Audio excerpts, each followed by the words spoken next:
Welcome to the Lego version of the Council of Elrond.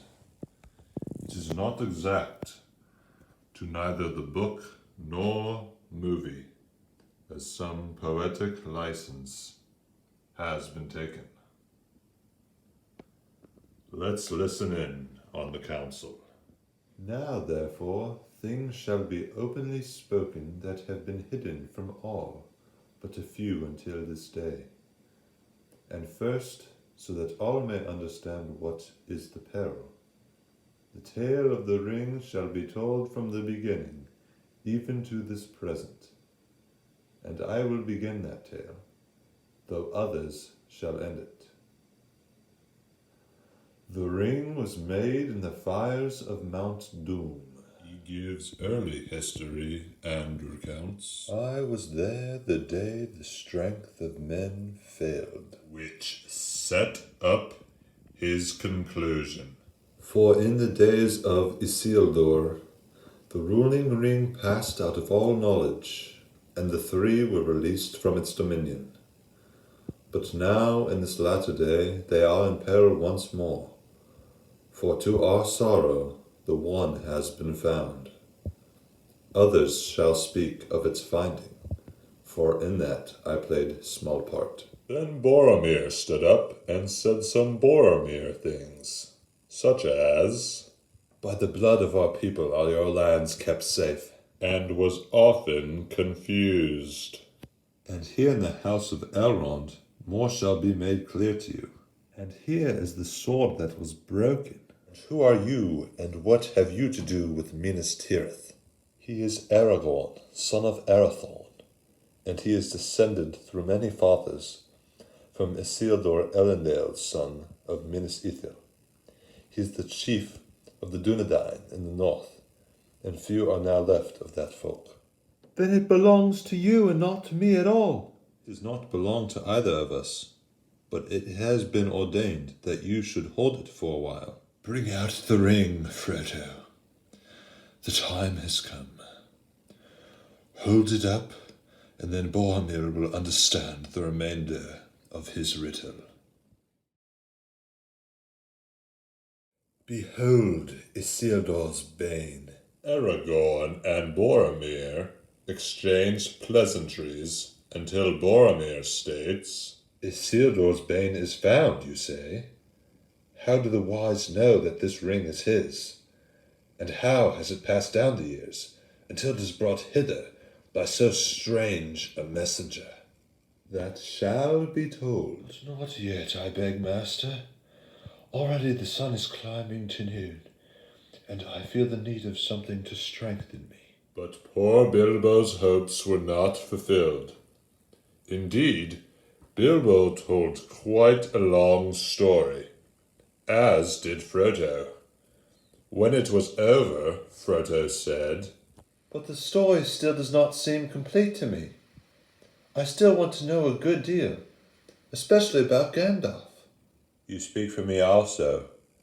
The wise may have good reason to believe that the halfling's trove is indeed the great ring of long debate, unlikely though that may seem to those who know less.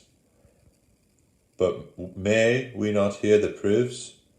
And I would ask this also. What of Saruman?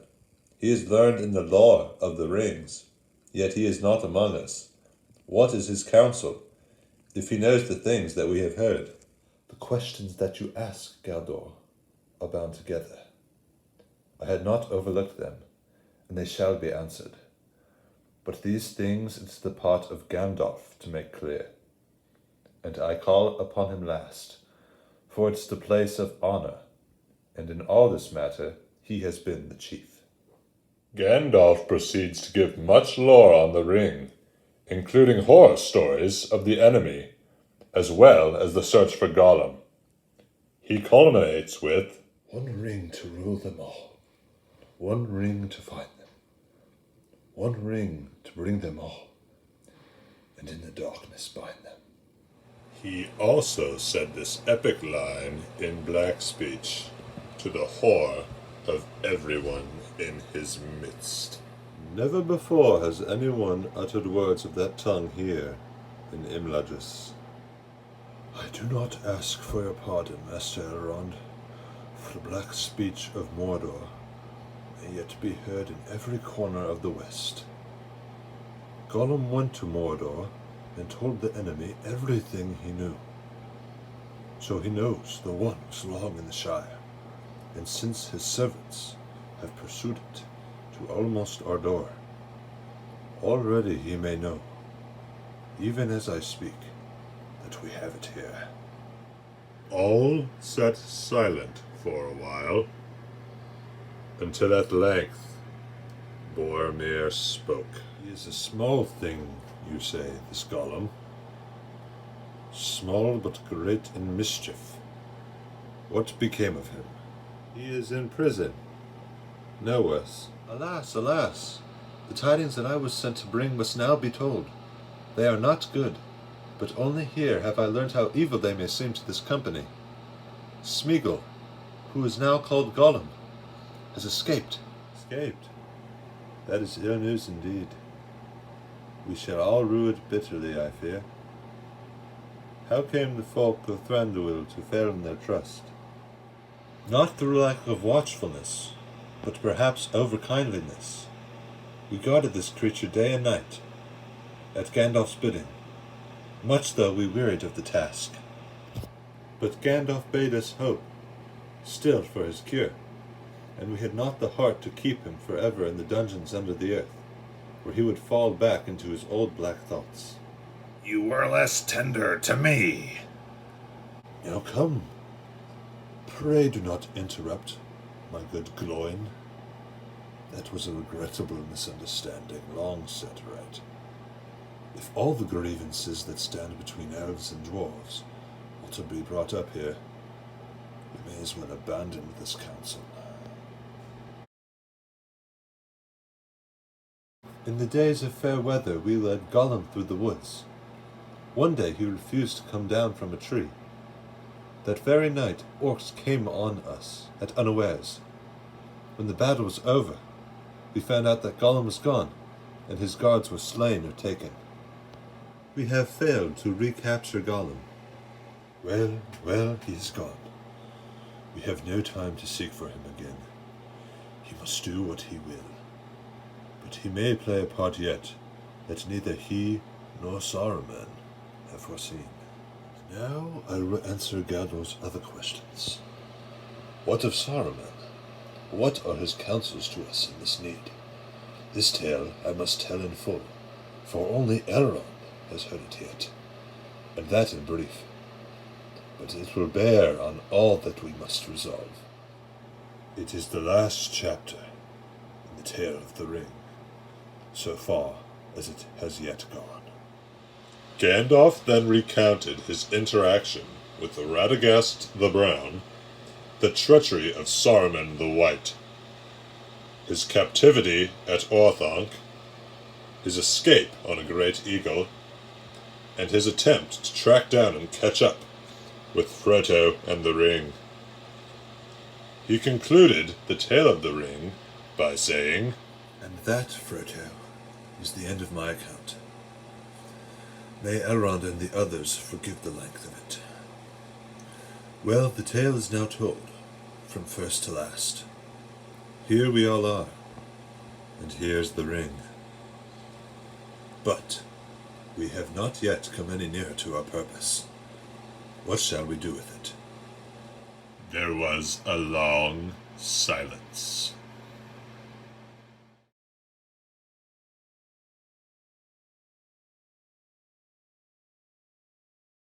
At last, ideas were now thrown out.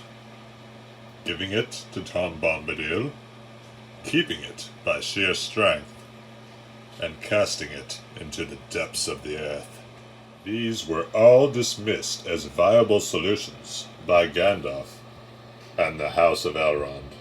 Boromir, frustrated by all of this, says some more Boromir things. I do not understand all this. Saruman's a traitor, but did he not have a glimpse of wisdom? Let the ring be your weapon, if it has such a power as you say. It is a gift to the foes of Mordor. Why not use this ring? Give Gondor the weapon of the enemy. Let us use it against him. You cannot wield it. None of us can. The One Ring answers to Sauron alone. It has no other master.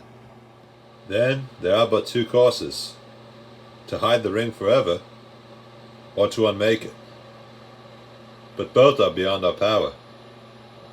Who will read this riddle for us? None here can do so. At least none can foretell what will come to pass, if we take this road or that. But it seems to me now clear which is the road that we must take. The westward road seems easiest. Therefore it must be shunned. It will be watched. Too often the elves have fled that way. Now at this last we must take a hard road, a road unforeseen. There lies our hope, if hope it be, to walk into peril, to Mordor. We must send the ring into the fire, cast back into the fiery chasm from whence it came. One does not simply walk into Mordor. Its black gates are guarded by more than just orcs. There is evil there that does not sleep. The great eye is ever watchful. It is a barren wasteland, riddled with fire and ash and dust. The very air you breathe is a poisonous fume. Not with 10,000 men could you do this. It is folly. Alas, it must be done.